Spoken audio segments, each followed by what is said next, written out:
There's a couple other tips that I want to share for you to keep in mind while you're working on presentations.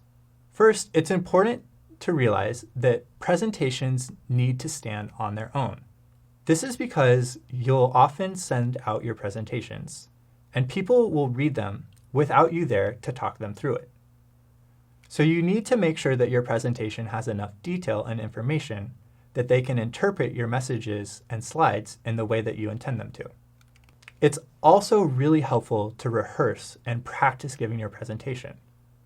While you're doing this, you can also edit and refine your slides to simplify your message as needed. It also can be really helpful to pre-brief stakeholders for big presentations.